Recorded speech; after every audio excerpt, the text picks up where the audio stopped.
So we're going to talk about mood in this short story, but we'll begin by walking through the dramatic structure of yesterday's story, the open window. Now, just a sort of a note, if you don't have this turned in yet, then you're getting all the answers right now. So if it's not turned in right now, you can still get half credit for it. If you don't turn it in at all, it will stay a 0, but you can turn it in now at least and get half credit. So the story we're looking at from yesterday is the open window.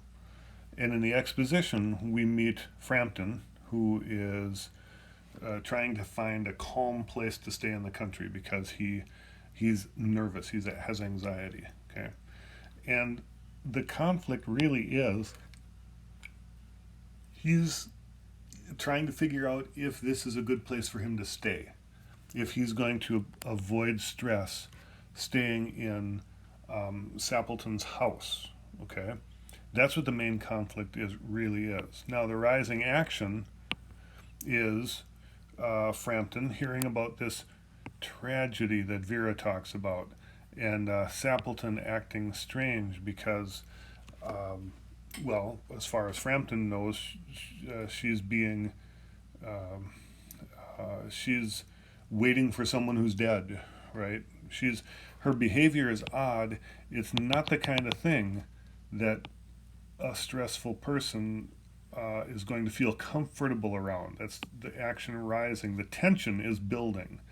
The climax is when the unbelievable comes true. The guys come back. Vera is terrified. It terrifies Frampton, and at this point, the action falls. The falling action that happens after the climax is that Frampton runs away because it's not going to be a place that he can stay. So he flees, and Vera is asked, "Well, what's wrong with him?" And we hear in the resolution that the story's made up. Vera likes fictional stories. She tells fantasy stories at the drop of the hat. Okay, so this is there's tension, and then there's surprise in this. Well, and part of and surprise in here too in the climax. So what we see is basically a surprise story. We are sort of entertained at the notion that this young girl has been lying the whole time, and it really freaked out Frampton more than she could possibly know. Okay? Now, the mood of the story is what creates that effect. Okay? And we'll talk about how it creates it in a second. The mood is the emotional aura of the text. It's the feeling of the story. Okay? There's limited time, and so there's not a lot of time to sort of build the conventional parts of a book. So what an author will do is create a specific mood and depend on you to pull some meaning out of that. Okay, now if we look here, videos often do this by lighting, camera work, the way it's paced, the soundtrack, all sorts of things.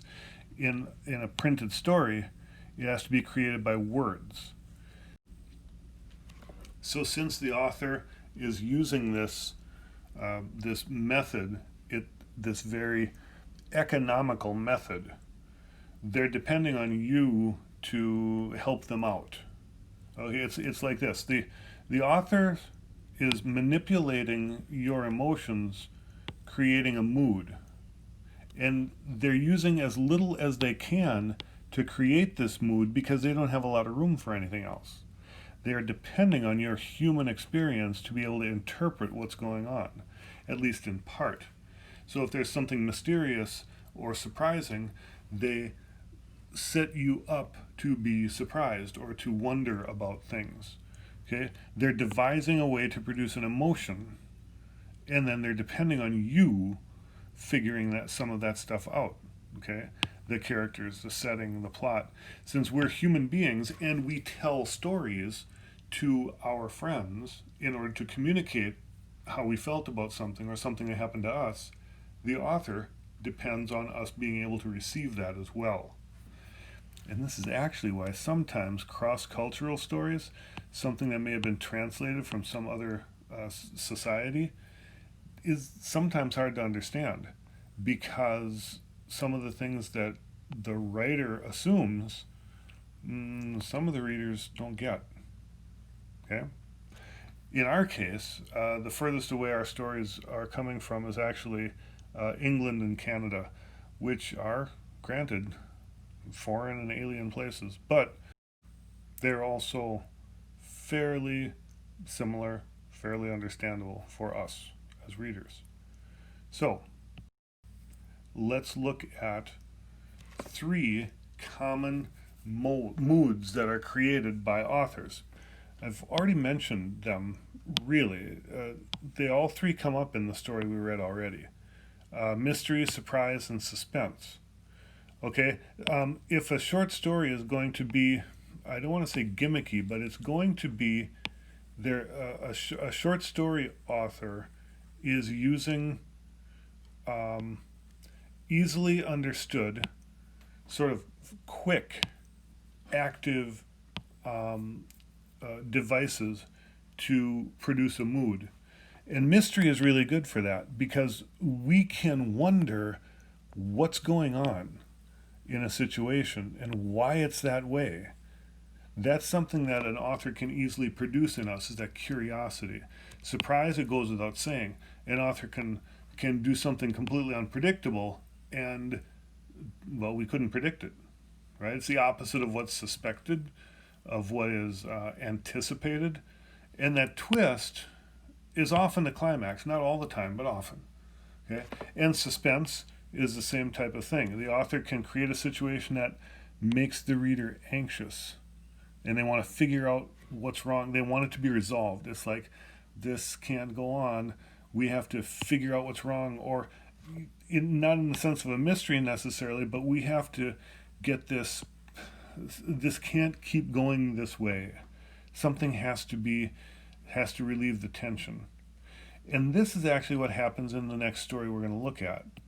Okay, we're going to watch a video called Alone. It's a short movie, short video, and then we'll look at how these moods show up in this video. So, here it is. Let us watch Alone.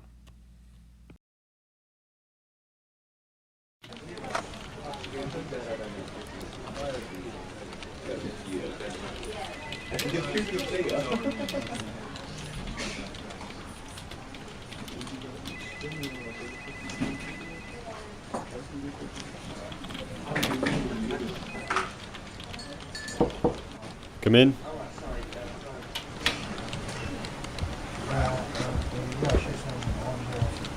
The report, sir? Thanks.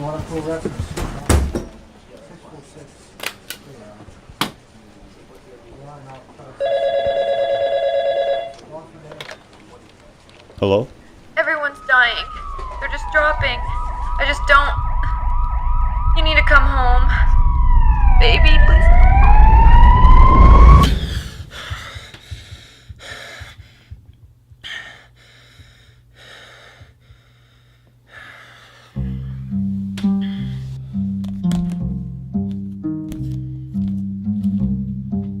I had that dream again, when everything was normal. People working, people laughing.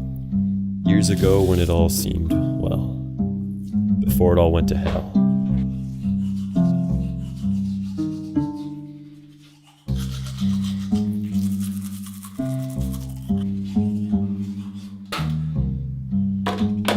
Waking up feels surreal, like I've been asleep for years.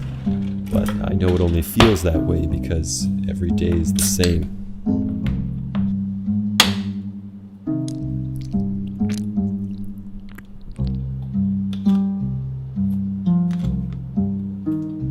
It's funny, that old saying, you never know how much you love something until it's gone. You don't really realize how true that is until it becomes a reality. You know what I used to love? Driving around aimlessly, walks across the old bridge, being around friends late at night. Now I'm stuck with nothing but canned food and flashbacks of the past. Hey babe, I was just thinking of you. Maybe once you're done work we could go pick some apples? Janice said it's the perfect time of year Most to do of it. all, I miss you you. miss your loved ones. I love you. End of message. To erase it. Message will be saved for 3 days. Thank God that I found a house with a well and generator. Upkeep is a pain, but definitely worth it. Now if only I could find the time to get that thing running again.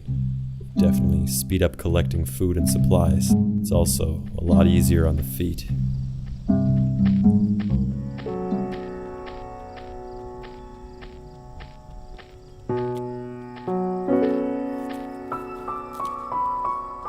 Somerset Drive. Well, I went left yesterday, so maybe I'll go right for a change. It may sound stupid, but sometimes I wonder, why me? You know, the movies led me to believe that in a post-apocalyptic scenario, some scientist would find a cure or some hero would form a colony. The reality is, it's just me, a guy with a business degree. I don't know why I survived or what I should be doing. Thankfully, all the zombie theorists were wrong. Although, if they were right, maybe I wouldn't feel so alone.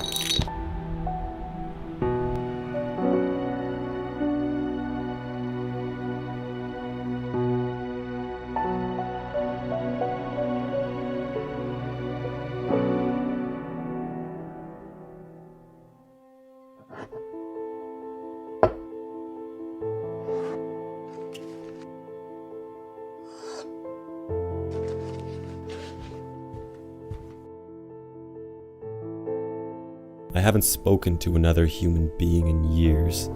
Sometimes I go weeks without using my voice. When I finally do speak, I don't even recognize it. It's deeper than I remember and more hoarse. It's basically foreign to me.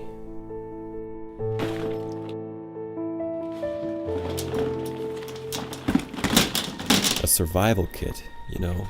Back in the day, I'd have thought someone was crazy to make one of these. Now it makes my life a lot easier.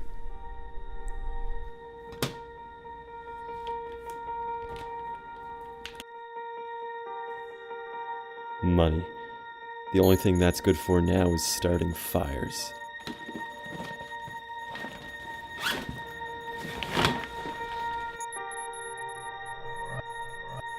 It's getting dark. Better head home while there's still some light. I walked a lot farther than I usually do. I've been doing that a lot lately. You'd think I'd be more careful, but when you're the only one left in the world, danger isn't...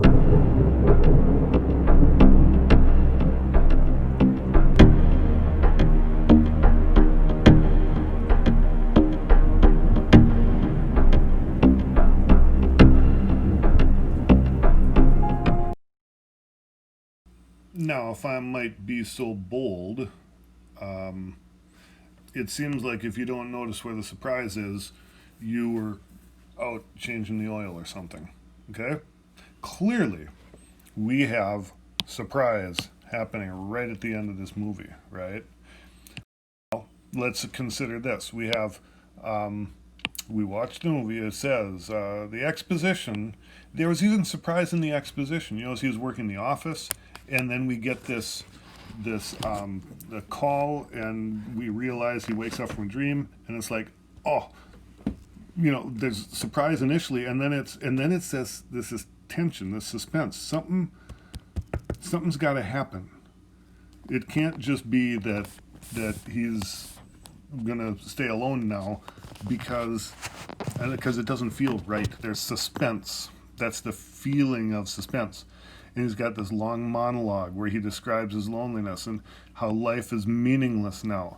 So this misery and suspense goes on as it doesn't even feel like the action is rising, other than the fact that he is talking about how he's alone. He's saying things that imply that he doesn't understand what's going on completely, that he's missing something.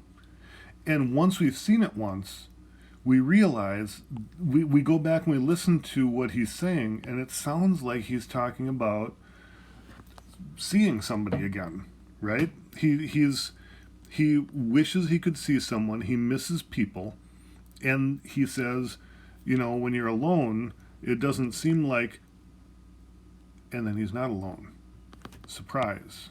Now, the surprise, the climax, the falling action, the resolution, they really all come at one point. And nothing is really resolved as far as what's going to happen. But what is resolved is he's not alone anymore. And so, and the only falling action we have after that climax is him noticing, and then we're waiting. What's he going to do? So it even ends with a little suspense. Is he going to go to that house, or is he going to run away? Okay, so the falling action leaves us still in a bit of suspense. The climax and surprise are the same thing. Okay, so in this way, you see, this is a similar to the open window. This is a surprise story. The mood of suspense and surprise is what makes the story work. Okay? Now, what I want you to do is go to 218E. There's an assignment that contains a worksheet. Well, it contains like a 6-page story, The Magic Shop, and then there's a Google Doc, and that Google Doc is going to ask you to identify the way mood is created in the Magic Shop, and then you'll turn that in. Okay, it's 7 pages, so it's 2.5 times longer, 3.5 times longer than the last one, but it still is a fairly short, fairly quick story. So I recommend you do it tonight. Do it now so that you can not risk not handing it in and getting a 0 or a half credit. Okay, because 0.5 is a lot smaller than 1 or something. Okay, so you go work on the homework, and I will let you be. Thank you.